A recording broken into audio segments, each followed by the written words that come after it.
Previously Recorded Podcast. Hello, everybody, and welcome back to Previously Recorded. I am your host, RP. As always, in this special mini episode of Previously Recorded is brought to you by not only our T-Public and Redbubble store, but Totally Tees.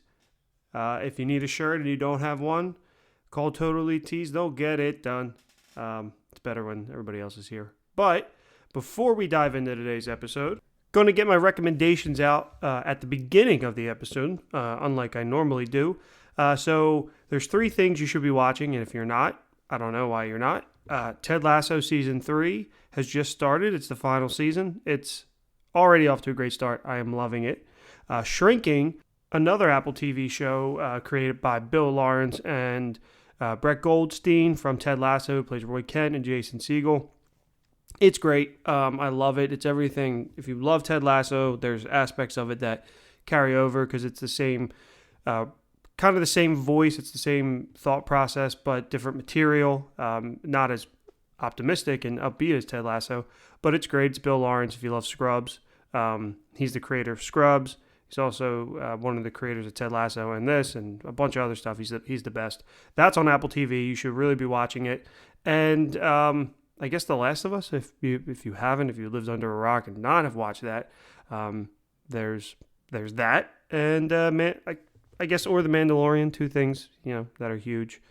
So those are my 4 recommendations of things you should be watching at home. And then also this weekend, Zach Braff's new film, A Good Person, comes out. I'm seeing it this weekend. I'm excited, as well as John Wick 4 comes out, and I am excited for that as well. Those movies are ridiculous, but I love them.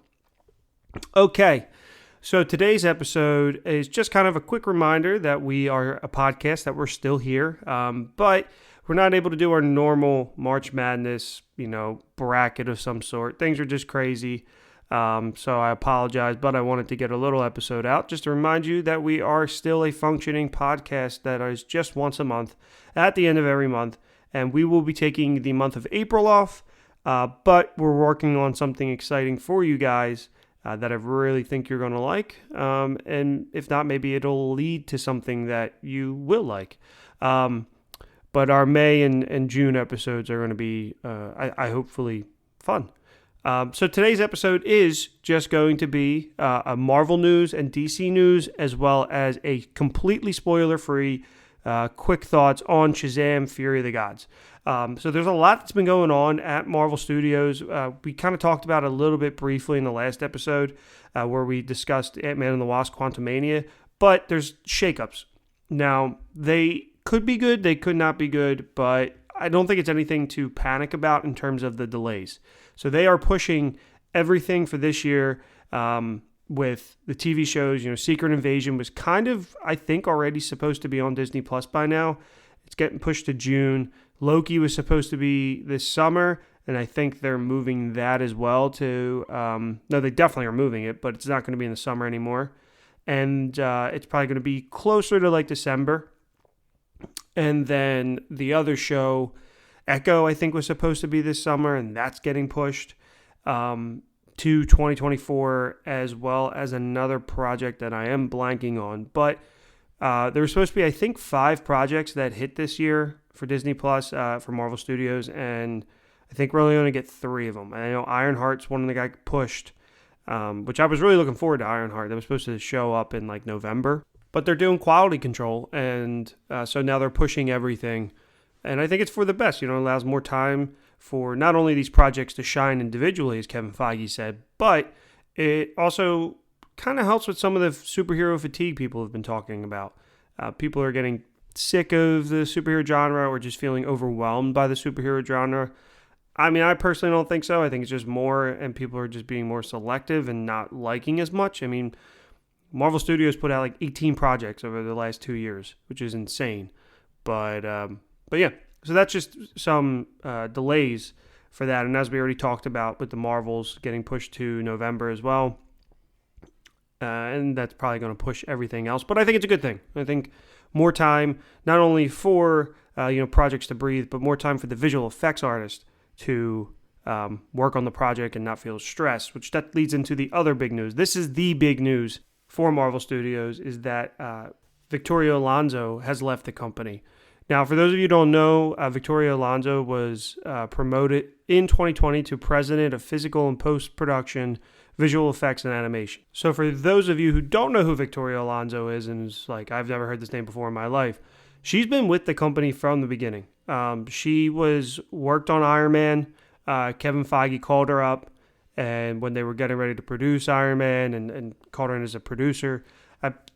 It's not the exact story, but that's basically what it is. And she's been there from the beginning and officially got promoted to a producer, executive producer on the Avengers, and has just been one of the three like big heads of Marvel Studios. It's Kevin Feige, Louis D'Esposito, and Victoria Alonso. They've been there from the beginning, and it's been their show, and they've helped make everything, plan out the MCU and make sure every film comes out not only on time, but that everything looks good and that it works with the MCU. So when it came out that she left the company, it was huge. It was a huge shock. She had just been at the Oscars. She won an Oscar for another film she produced, a short film, Argentina, in 1985. And so, she's a big figurehead in the community. She is a woman of color who is also part of the LGBTQ community. So she's always been pushing for representation and equality in Marvel Studios. And so she's seen as a powerful and influential person of the company. So it was huge when the news came out that she had left. So then it turned out she was actually fired. So I thought that she just, left the company. I'd done a lot, kind of one of these things. There's, the visual effects have been under attack. They haven't looked great. I don't know if she's been overwhelmed, whatnot. And I thought she was just like, it's time for me to hang out my cleats. I'm done. But no, apparently she was fired, but not by Kevin Feige. She was fired by Alan Bergman, who is the CCO, the Chief Creative Officer of Walt Disney, the Walt Disney Company. And so all of Marvel Studios reports to him. So him and a couple of the board members made the decision to fire her, and Kevin Feige just decided not to intervene. I don't know if it's one of these things where, it would only make it worse for him because they at the end of the day, they were going to get what they wanted. But I think it's very interesting because Marvel Studios is always presented as this, great place and there's never any issues. And it's just interesting. But also you can look at it as maybe it's a positive if she is in charge of all of this and they're trying to clean up their mess and make things like they were before Endgame, as some people have said. I mean, they've still put out great projects, and I agree the visual effects haven't been the best. But that's what happens when you pump out content. So I'm all for these changes they've made. I never want to see anybody fired, but there was a couple reports online that said she was cruel to visual effects houses and she played favorites. And if she didn't like you, she wouldn't give you work. And if she did like you, she would give you the work but overwork you. And a lot of the problem with visual effects houses and Marvel Studios is the film is constantly changing until release date, like literally the night before they could change something. And that's not fair to visual effects houses, but that's how they made the first Iron Man, and they call it the Marvel method, that they're always trying to improve the film, but they have to be considerate of these visual effects houses, and these visual effects houses need to be paid more. And I know how it works. They have a budget, they offer it out, and people scoop it up. But Marvel makes a lot of money. They work for Disney. I don't know. I said this last time. I don't know why I expect Disney to do the right thing, but they should. And I'd like to think Kevin Feige is, leads the charge of doing the right thing, which you always hear from the actors. And so the actors rebutted that claim that she was cruel and kind of like a dictator to these visual effects houses and said she's, great. She was always a proponent on set. She was proponent for equality, all these things. And at the end of the day, they're always going to be nicer to the actors than they are to the visual effects houses. So I'm not going to side with either one. It's not my place to say. I don't know, but I'm just trying to give you all that information. So that's kind of the big news with Marvel. I don't really think there's anything else that is of note.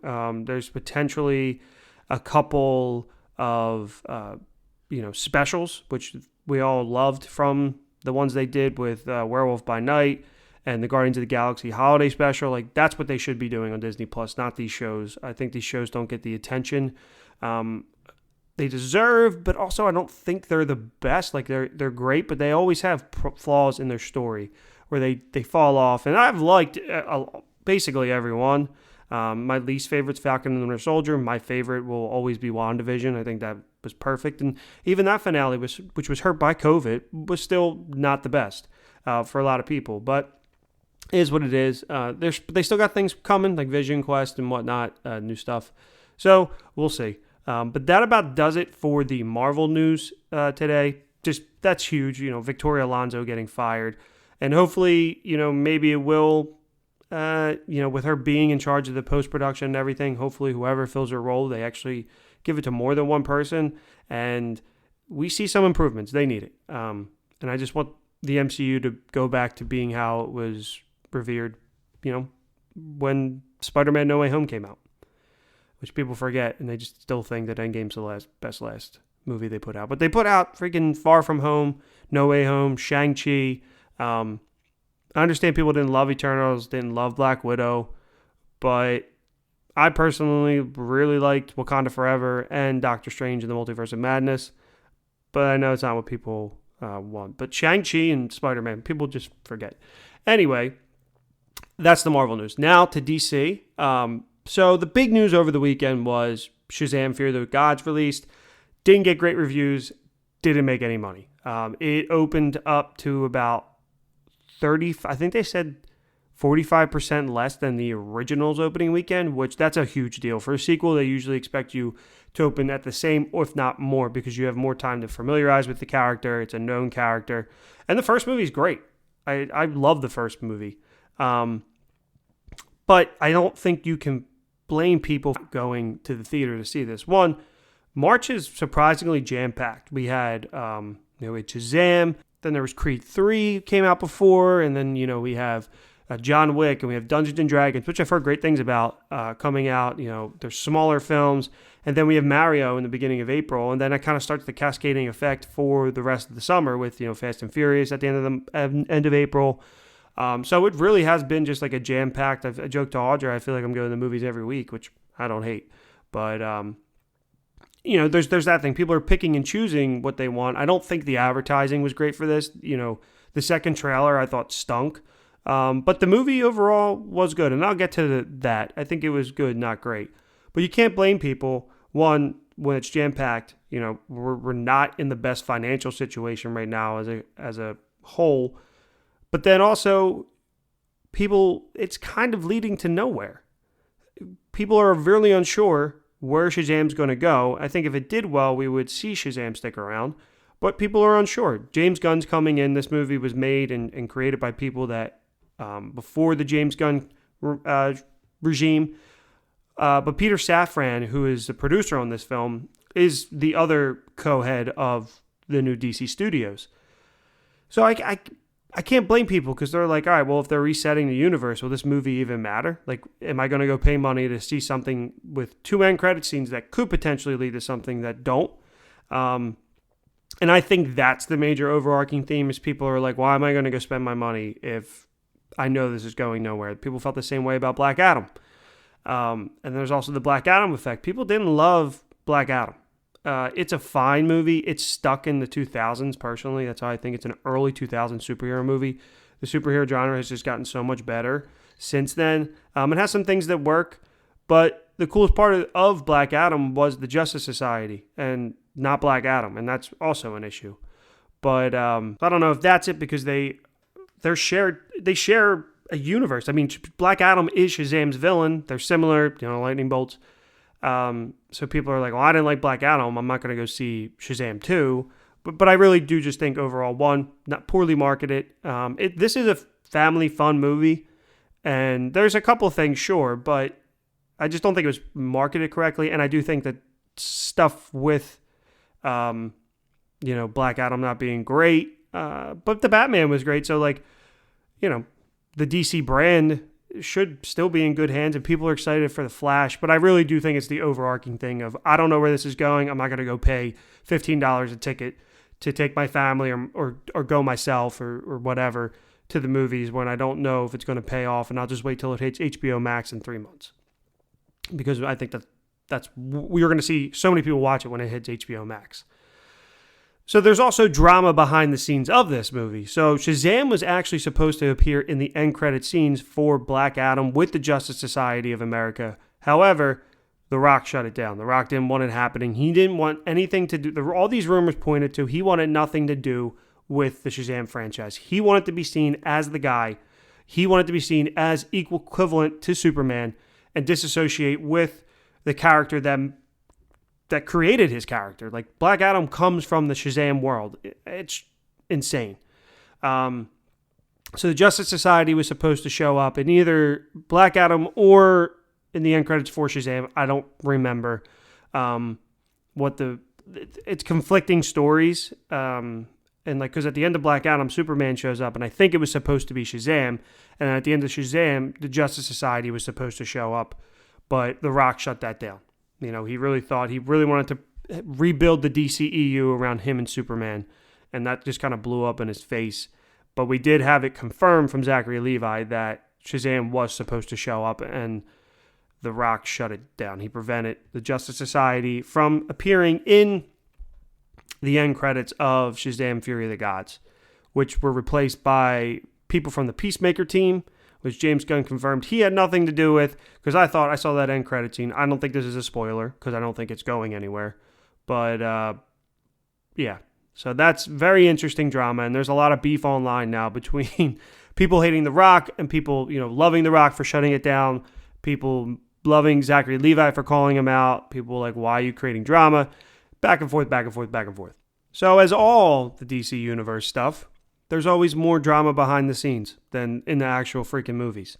And Zack Snyder just teased his thing called Full Circle, which I think he'll be screening at his SnyderCon or whatever. All the final cuts of his films, Batman vs. Superman, Man of Steel, Justice League, which is the 4-hour cut or whatever. I'm just so ready to move past the Snyder phase. It didn't work. There's some things that are cool. There's a lot that just doesn't work. And if you love those movies, I apologize. They're not my thing. There's some things he gets right. There's a lot he gets wrong with Man of Steel, but I actually enjoy Man of Steel. I think it's a good movie. I love Henry Cavill. The problem is the follow-up. Like, even if some of the issues in the really bad issues in Batman vs. Superman could have been fixed, but like, the biggest crime in that movie is it's a Batman movie. It's not a Superman movie. If you go back and watch it, I think Henry Cavill's got 3 pages of dialogue. Like, I'm not even kidding. But, yeah, so the Snyder thing's still going on somehow. Just give him a comic book series and let him write out and direct the art of that and just call it a quits, because there's an audience for it. It's a smaller audience than the internet would have you believe. But speaking of Man of Steel, the next Superman film will hit summer 2025, written by James Gunn and directed by James Gunn, called Superman Legacy.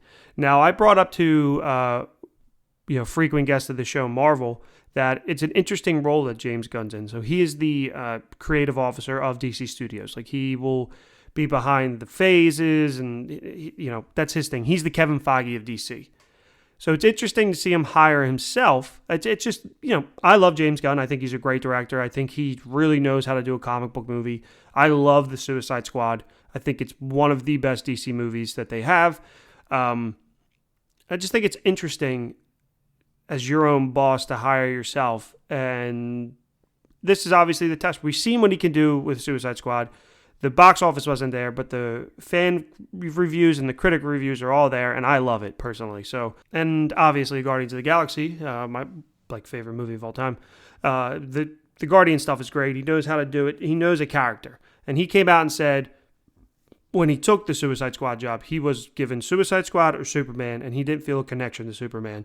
But now he does, and so he is writing about a young Clark Kent who is battling his connection to Krypton and to Earth and kind of figuring it all out. And they want to follow a young Superman.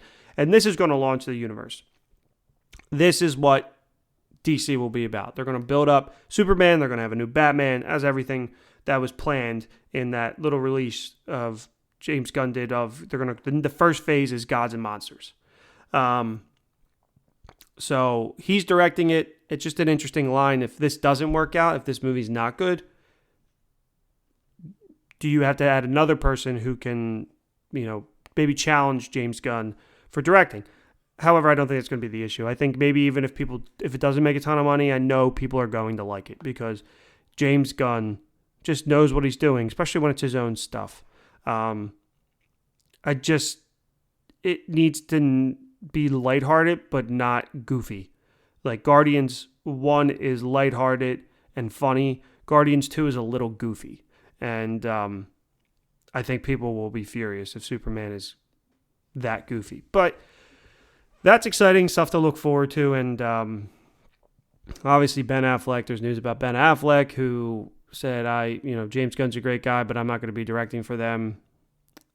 Again, maybe just a loyalty to Snyder, but there's always just the drama behind those Snyder people that were involved in those Snyder films.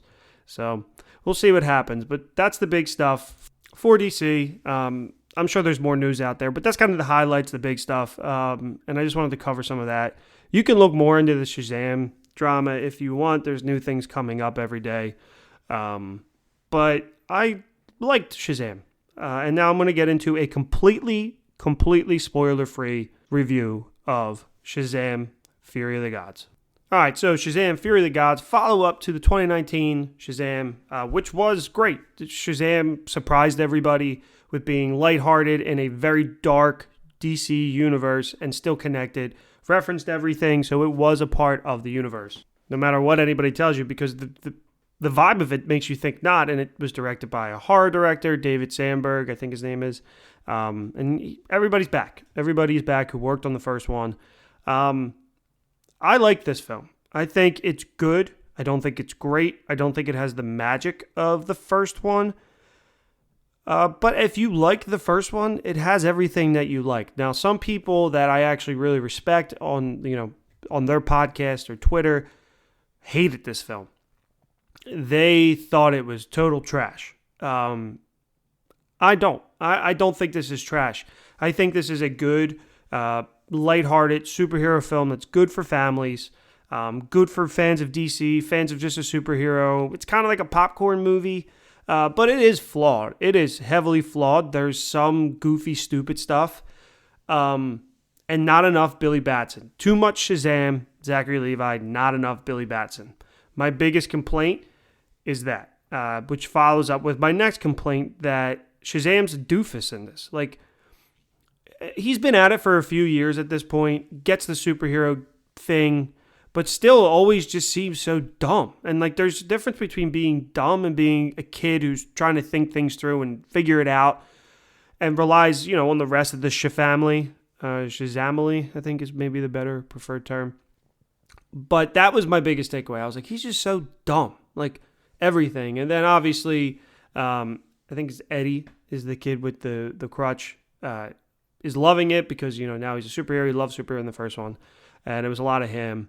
There's really not much to say. If you liked the first one, you'll probably like this one. The third act is way too long. But there was, I thought, a couple laugh out loud moments. And it just has me questioning, like, everybody hated this. Why did I like this? So, like, what do I see differently than other people do? And some of it was people thought they took everything they thought worked from the first one and put it all in this one. The goofiness of Shazam being like a complete idiot. But my thoughts are this is a 3 to 3.5 out of 5 star film. I think the first one's 4.5. I love the first one. I think it's great. And this one, they doubled down on the Philly representation, which I do like. I thought that was cool. There were some things, and then obviously the Citizens Bank Park, home of the defending National League champs, was the focal point of the third act. But it just went too long. This movie's like over 2 hours. I don't really care if it's moving, but it's not. The third act just takes too long to get to the conclusion, and even the ending, there's some things that just head scratchers a little bit. There's 2 end credit scenes. One serious, I think one more of a joke, but yeah, it's spoiler free. Thoughts and reviews. Audra and I liked it. Bob liked it. Thought it was good. I thought, exactly what a family of kids superheroes movie should be like. Lucy Liu was okay. Helen Mirren was great. And Rachel Zegler, I thought was awesome. I love her. She's a fantastic actress. I don't recommend seeing it with this other stuff coming out. There's better films out there right now. There's more exciting stuff coming out. So save your money and wait for HBO Max. And I think that's maybe testament to it. Like, if I'm not telling you to go see it, it's not amazing. But it was fun. And there was nobody in the theater when we saw it. I think we went Thursday night. I know March Madness had just started. And St. Paddy's Day weekend and all those things. But always, a superhero film still draws people in. But there was like 10 people in my theater for the Thursday night early showing. So yeah, I would say save your money if you can go see John Wick. I've heard great things about that. Dungeons & Dragons has been doing a ton of early screenings. Really trying to get the word of mouth out there, and critics are liking it. People are liking it. They're just saying it's a ton of fun. And I think you might, even if you're not a fan of D&D, which I'm not, you might enjoy that a little bit more. But if you're a superhero fan, go check this out. I don't know. I don't know. Like I said, 3.5 out of 5. But I like the genre. I like the family. If this was the first one, I don't know if it gets the same score. But this is one that I think, if you can, just wait, unless you really want to say it. But spoiler-free thoughts, that's all I'm going to say. Remember to rate, like, and subscribe. Again, we're not going to do an episode in April. Check out the Gateway Gamers. We're taking a month off for April as well. And yeah, check out our TeePublic store, Redbubble. And just remember to rate, like, and subscribe, and we appreciate it, guys. Thank you so much, and have a great day. Well, they blew up the chicken man in Philly last night. Yeah, they blew up his house too. Down on the boardwalk, they're getting ready for a hell of a fight. Gonna see what these racket boys can do. Now there's trouble busting in from out of state, and the DA can't get no relief. Gonna be a rumble out on the promenade, and the gambling commission's hanging on by the skin of its teeth. Listen, everything dies, baby, that's a fact. Maybe everything that dies someday comes back. Put your makeup on, fix your hair up pretty, and meet me tonight in Atlantic City. Yeah.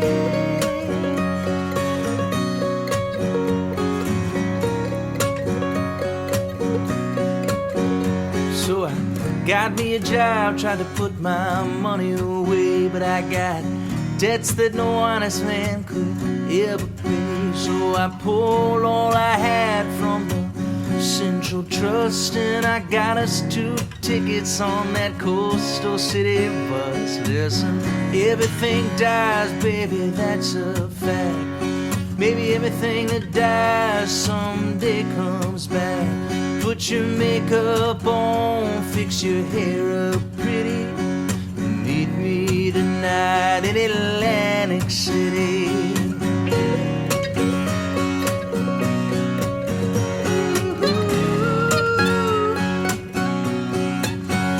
Well now, love may have died and love may be cold, but you forever I'll stay.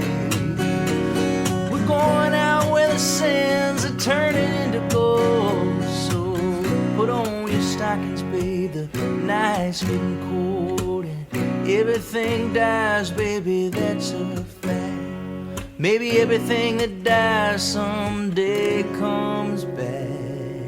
1, 2, 3.